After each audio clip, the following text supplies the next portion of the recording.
The examination hall stretched before me like some cosmic joke, all sterile white walls and uncomfortable seating designed by creatures who apparently had 4 backsides instead of 1. I adjusted my translator chip for the 15th time that cycle, watching the humans file in with that peculiar swagger they always had, like they owned every room they entered. My name is Quilix, and I teach tactical warfare at the Galactic Military Academy. Been doing it for 23 standard years. Seen every species you can imagine. The proud Valorians with their honor codes. The methodical Kresh who memorized every battle in recorded history. The HFYN who could calculate probability matrices in their sleep. And then, there were the humans. Everyone seated. I called out, my voice translator giving me that unfortunate chirpy quality I had never quite fixed. You have 2 standard hours to complete this examination. Question 1 is worth 60% of your final grade. The humans looked bored already. Typical. I pulled up the holographic display, and the question materialized in glowing blue text above my desk. Simple. Straightforward. The same question I had asked for 2 decades without incident. Name one tactic used in the Battle of Thermopylae. 1. Single. Solitary. Tactic. I watch my students begin writing, their various appendages scratching away at datapads and neural interfaces. The Valerian in the front row, Cormith, finished within 30 seconds. Good student. Wrote, phalanx formation, and sat back looking pleased with himself. The Kresh student, Visik, took 2 minutes. Terrain advantage. Also acceptable. Then I noticed the human in the back corner. Marcus Riggs. 22 years old according to his file. Brown hair that looked like he had styled it with a small explosion. He was still writing. And writing. And writing. 0.5 minutes passed. 10. 15. The datapads automatically submitted at the 2-hour mark, and I began reviewing the responses during my break period. Cormith's answer was perfect. Visik's answer was perfect. 18 other students, all perfect in their own concise ways. Then I opened Marcus Riggs's submission. My primary and secondary eyes widened simultaneously, which, trust me, is not a comfortable experience. The human had written 73 tactics. 73. I read through them, my confusion growing with each entry. Phalanx formation. Terrain advantage. Funneling enemy forces. Psychological warfare through reputation. Use of superior armor. Shield wall coordination. Strategic positioning. Rotating fresh troops to front lines. Denying enemy cavalry effectiveness. Fighting in narrow passages. Utilizing local knowledge. Maintaining supply lines. Defensive fortification. Exploiting enemy overconfidence. It continued. And continued. Each one was technically correct. Each one demonstrated not just knowledge but deep analysis of the battle. He had even included tactics I had never considered, like weaponizing cultural memory for long-term strategic impact and accepting calculated losses for maximum enemy resource depletion. I sat there, staring at my datapad like it had just explained quantum mechanics through interpretive dance. The question asked for one tactic. 1. I even put it in bold text. The human had given me 73, organized into categories with sub-explanations, according to Academy regulations, established by the Council of Academic Standards approximately 400 years before humans even discovered fire. Any answer that did not follow explicit instructions was automatically incorrect, regardless of content accuracy. The rules were clear. Painfully, bureaucratically, unchangeably clear. I marked it wrong. 20 minutes later, my office door chimed. Then it chimed again. Then someone just started banging on it with what sounded like a closed fist. "It is open," I shouted, wondering if humans had somehow missed the evolutionary advantage of patience. Marcus Riggs stormed in, his face that peculiar shade of red humans turned when experiencing elevated emotions. He slammed his datapad on my desk, which really did not have the dramatic effect he was going for since datapads weighed almost nothing. 73, he said, his voice pitched somewhere between outrage and disbelief. "I gave you 73 correct answers, and you marked me wrong?" I folded my primary manipulators carefully, trying to project calm authority. "Mr. Riggs, the question explicitly stated to name one tactic. You named 73. Because I know 73 tactics." His arms flew up in that gesture humans did when they wanted the universe to witness their suffering. "How is knowing more information a bad thing? Is this some kind of test to see if we can count? It is a test to see if you can follow instructions. The instruction was to name a tactic. I named tactics. Plural just means I did it better. Mr. Riggs, please sit down before you injure yourself with all that arm waving. He dropped into the chair across from my desk with enough force to make me wince. Humans were remarkably careless with their own skeletal structures. This is insane, he muttered, running his hands through that explosion he called hair. I spent 6 hours researching this. 6 hours. Do you know what I could have done with 6 hours? I could have watched an entire season of Galactic Bake Off. I could have slept. I could have literally done anything else. But no, I decided to actually learn something. I pulled up his file on my secondary screen. Marcus Riggs. 3rd year tactical studies. Previous grades. Mostly acceptable with occasional flashes of brilliance buried under what his other instructors described as creative interpretation of assignment parameters. Mr. Riggs. I began, trying to sound reasonable. The military operates on precision. When a commanding officer says eliminate 1 target, you do not eliminate 73 targets and expect commendation. If I eliminated 73 enemy targets, I absolutely would expect a commendation. He leaned forward, eyes blazing with that peculiar human intensity. What kind of backwards logic is this? Oh no, soldier, you only destroyed 1 enemy ship, but we spotted 73. So you failed because you exceeded minimum requirements. He had a point. I hated when they had points. The rules are established by the academic council, I said, hearing the weakness in my own argument. I do not write them. I merely enforce them. The academic council is not sitting in this room right now, Professor Quilix. You are. You can change this grade. I cannot simply disregard established protocol because a student disagrees with the outcome.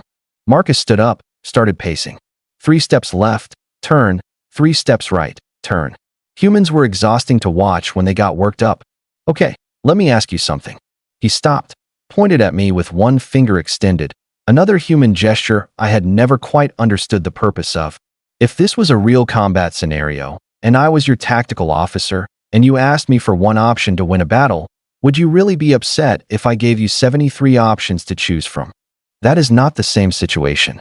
It is exactly the same situation. Tactics are tactics, whether on paper or in practice. He resumed pacing. You know what I think? I think the Galactic Military Academy is terrified of humans because we do not fit into your neat little boxes. We see a question asking for 1 answer, and we think, why stop at 1 when we can provide complete understanding? We see minimum requirements and treat them like starting points, not finish lines. That is absurd. We are not terrified of humans. Really? Then why did you stick us in the smallest dorm pods?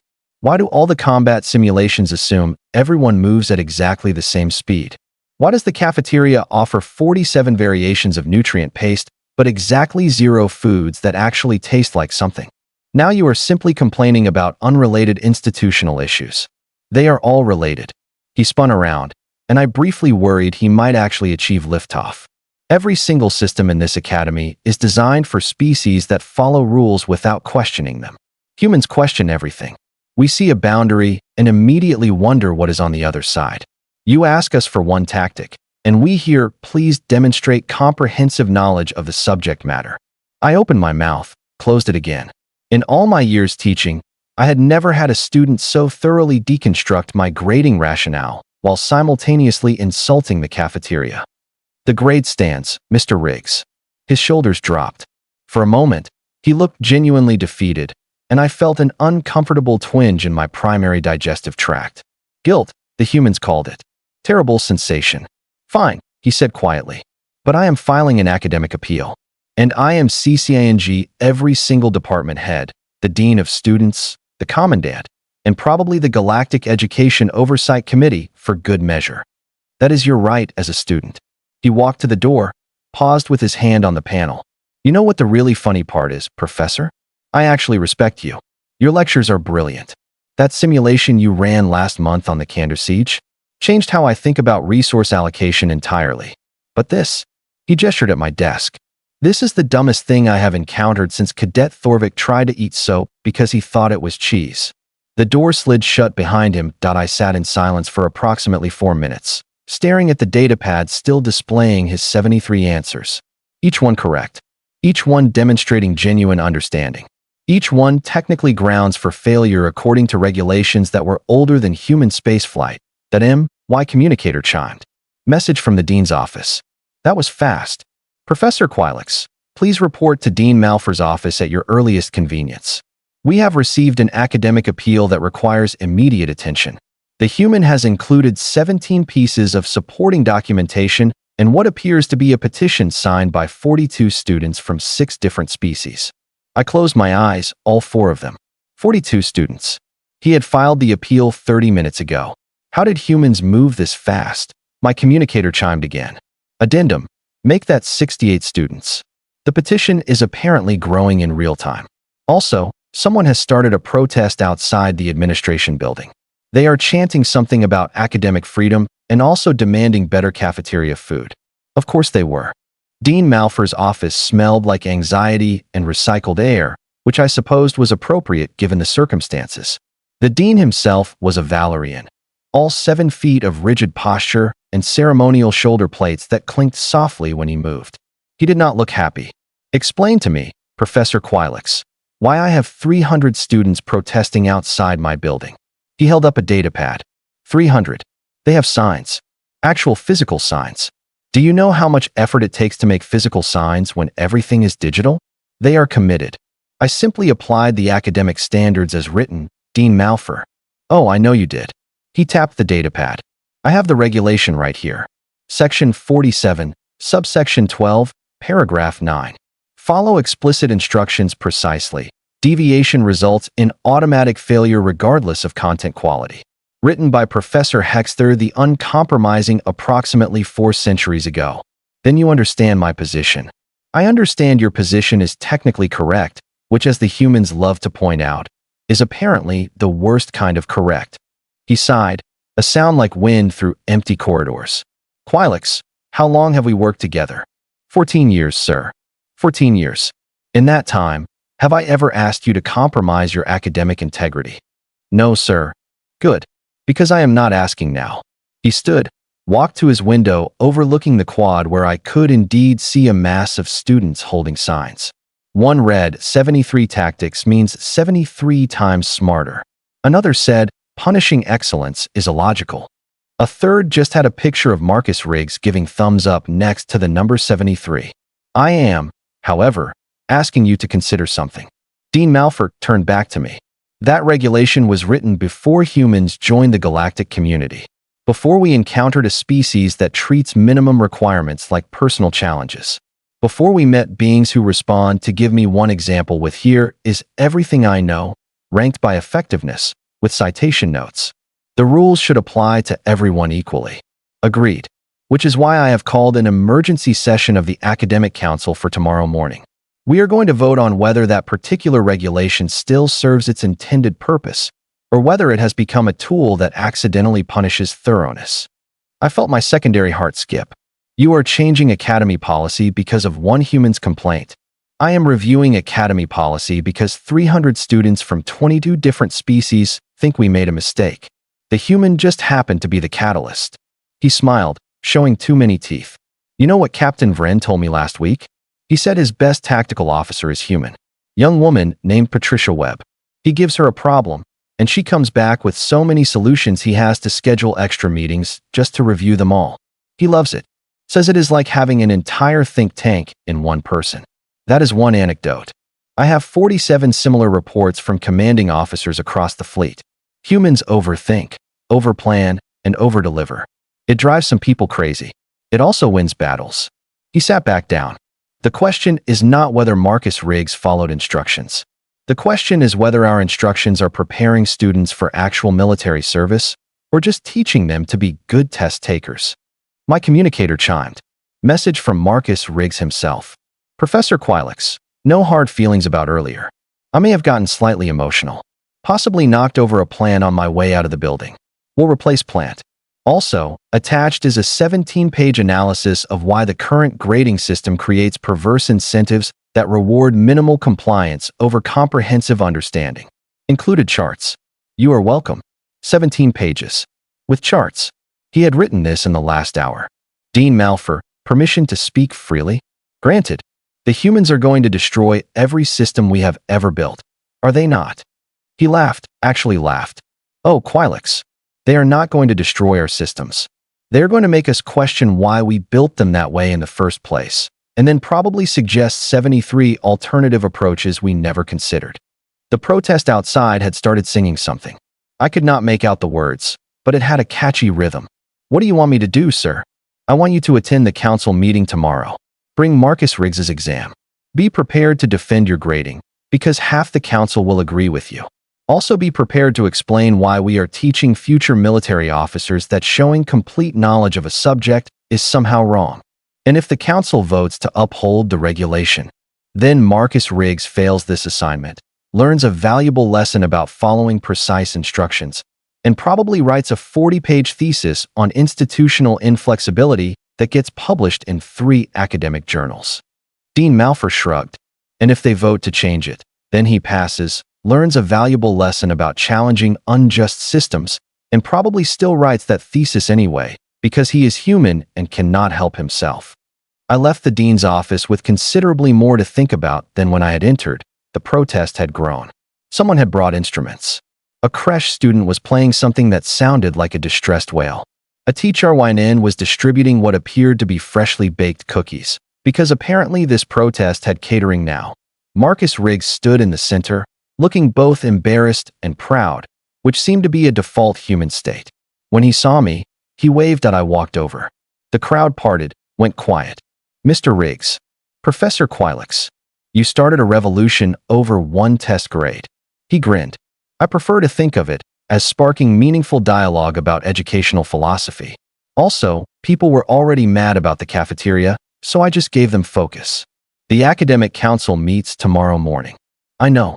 I will be there. I have prepared a presentation. It has animations. Of course it did. I looked at this human, this frustrating, brilliant, absolutely exhausting human who could not simply accept a grade and move on like every other student in the history of the academy. Mr. Riggs, regardless of what the council decides, I want you to know something. Sir, your analysis of the Battle of Thermopylae was the most comprehensive examination of that conflict I have ever read, including doctoral dissertations. His eyes widened. Really? Really? You are going to be either the best tactical officer in the fleet or the most irritating, or quite possibly both simultaneously. I will take that as a compliment, sir. It was intended as an observation. There is a difference. He laughed, and several other students joined in. And somehow, I found myself almost smiling, which was not an expression my face was designed for, but attempted anyway. The next morning, the academic council voted 7-4 to revise the regulation. Students would now be graded on content quality and instruction compliance separately. Marcus Riggs received full marks for content, partial deduction for instruction following, final grade of 92%. He complained that 92 was not fair because all his tactics were correct. Humans. 3 months later, Marcus Riggs scored highest in the class on the tactical simulation final. He used 41 different strategies, rotated through them dynamically, and won a scenario that was designed to be unwinnable. When I asked him how, he said, "You told us to win. You did not say we could only use one approach." I gave him top marks and filed a request for early retirement. Just kidding. I nominated him for the Tactical Excellence Award instead. Sometimes, the humans are right. Sometimes, 73 is better than 1. Sometimes, you just have to let them prove it.